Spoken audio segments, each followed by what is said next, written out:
When they work, biopics make a long-lasting impact. And when they don't, it becomes pretty difficult to even complete a film or a show. So yes, this isn't an easy genre of content making, even if it appears to be straightforward on the surface, with the material available right in front of you.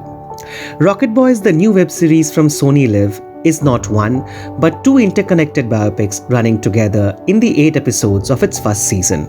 It chronicles the journey of Indian nuclear physicist Homi Jehangir Bhaba and Indian physicist cum astronomer Vikram Sarabhai from their humble beginnings in pre-independent India to become pioneers of scientific vision and achievement of free India. Now, these are the names you have heard in your school days, but they don't feature in our pop culture, the default go-to point for biopic character selections.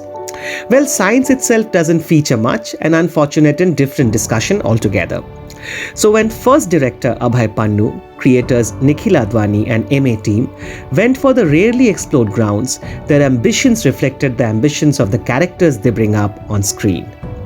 And then in telling the story of Nehru's mad scientists, they are near perfect in getting the formula right, that of a biopic narrated well.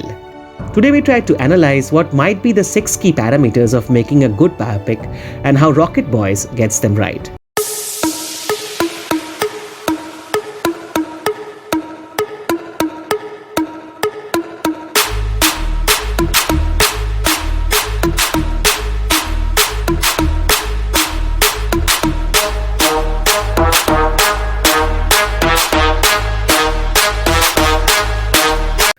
The right pitch.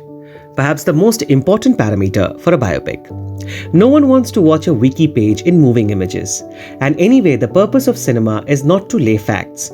So the key lies in finding the essence and finding a point of attack, as Oscar-winning documentary maker Alex Gibney says. In Spielberg's Lincoln, it was about bringing the end to slavery. In Tom Hooper's The King's Speech, it was about the British monarch's stammer. And in Rocket Boys, the essence is India. While we watch the lives of Homi Bhaba, Vikram Sarabhai or APJ Abdul Kalam, it's their connection to India, their relentless love and visions for the motherland that hold the series together. The series also intelligently portrays the evolution of India, from a nation run on bullock carts to the one launching its first space program. It also lays the subtext of the changing pulse of the nation, India under British Raj resisting through the path of non-violence led by Mahatma Gandhi, to India under Prime Minister Jawaharlal Nehru declining to adopt the path of nuclear aggression and not be a part of the arms race. And eventually, when the same Nehru approves the investments on atomic bomb after the defeat in the Indochina War. The changing India becomes the fulcrum of the narrative, even though we watch all of it through the prism of different characters.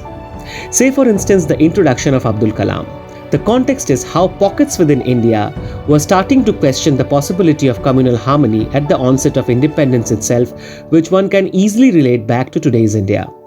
And using that context, the show introduces APJ Abdul Kalam.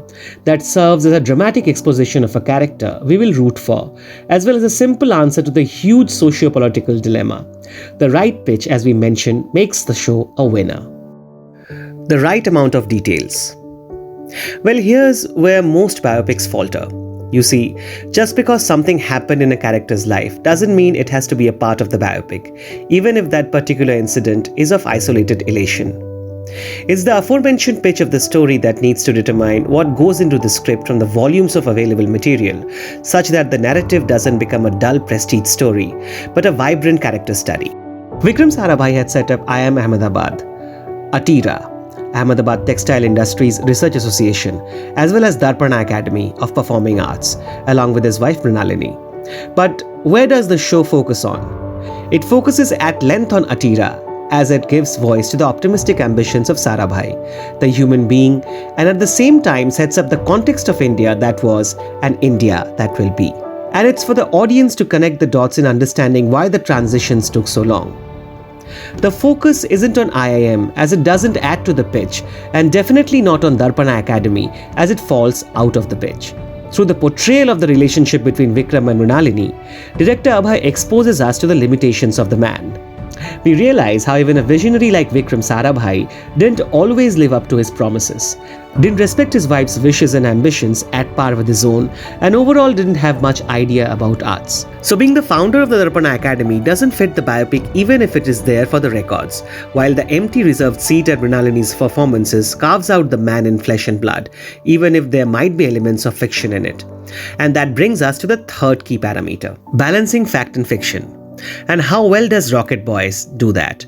The character of Raza Mehdi, the Calcutta-based scientist, played by the always amazing Dibyendu Bhattacharya, is a fictional one. But it resembles Bengali astrophysicist Meghnad Saha's reservations about Nehruvian policies or the open face-offs with the Prime Minister in spirit. Putting a real-life Meghnad Saha could have achieved just that, but when the creators build the fictional Raza instead, they again add up to the pitch. Raza depicts the competitive nature of high-functioning minds, and again, like Vikram Sarabhai's limitations, his character stands for how intelligence doesn't necessarily mean ingenuous. And then near the end, through Raza and Bhaba's connections of respect and resentment, Rocket Boy suggests how identities are not built upon face values and perceptions as we tend to do today. Again, India that was and India that is. Be beyond songs of praise. We have already mentioned how the series does not shy away from the human limitations of its protagonists.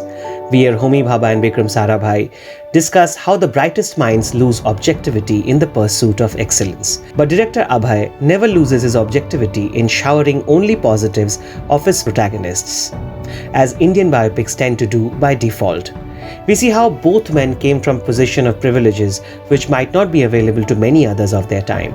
The woman in their lives exposes how these visionary men might be lost in their own worlds, too obsessed to indulge in the ambitions of others. And in doing so, Rocket Boys shapes up to distinctly strong female characters who are equally strong as the men in their life, sparkling protagonists of their own stories. Regina Cassandra as Mrinalini, Vikram Sarabhai's wife, and Saba Azad as Parwana Irani, Homi Bhaba's girlfriend, are both revelations. They add that much-needed layer that distinguishes between the private and public face of Vikram and Homi, making them men of flesh and blood and not avatars disconnected from their time and space. Don't overindulge or underestimate the audience. If it's a biopic, then the central characters are supposed to be of high merit or utter discredit in a particular field. It can be music, sports, literature, or science, as in case of Rocket Boys. And a lot of times the biopic makers get over-indulgent with the field, with too much of inside jokes that outsiders won't follow. Or they get too defensive trying to explain the basics of the field to a lowest common denominator level, so that none misses on the upcoming expositions. Rocket Boys does none of that. It doesn't shy away from mentioning Giga Muller counters or cosmic ray experiments as matter-of-fact conversations between scientists, and it also doesn't indulge too much there to lose grip on the essence of the narrative. Basically, it's the confident approach that works, which isn't catered around what the audience wants, but what the story needs. And as for inside jokes, when in the final episode, the likes of Bhaba and Sarabhai resort to jugaad for their rocket launch, that would work for any of us, be from science background or otherwise. And lastly, for a biopic to impact, it has to have the right cast, as Rocket Boys brilliantly achieves. The acting talent that Jim Sarbh has hardly been utilized in Indian cinema this far. Abhay Pannu gets Jim his finest performance yet, in a role with multiple shades and varied emotions. Jim makes Homi Bhaba his own, as his real-life charisma and energy overlaps with the character in Reel. Ishwak Singh strikes again after Patal Lok. The innocent smile, the simple-hearted countenance makes for a posed and pitch-perfect Vikram Sarabhai.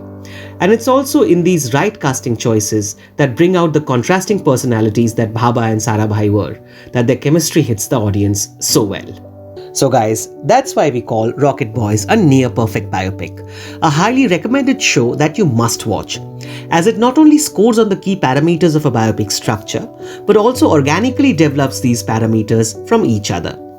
The fictional Parwana Pipsi Irani, inspired by a real-life Firoza Pipsi Wadia, deviates us from the songs of praise about Homi Bhaba. And the mention of Nash equilibrium, while referential to the subject matter of science, also adds a philosophical angle to the overall pitch of the narrative. And at the surface, as we watch three eccentric, over-enthusiastic scientists tapping their feet before meeting the Prime Minister to propose India's first space program, at the core we witness how elitism paved over egalitarianism in democratic India. That's all from us today. Thanks for watching.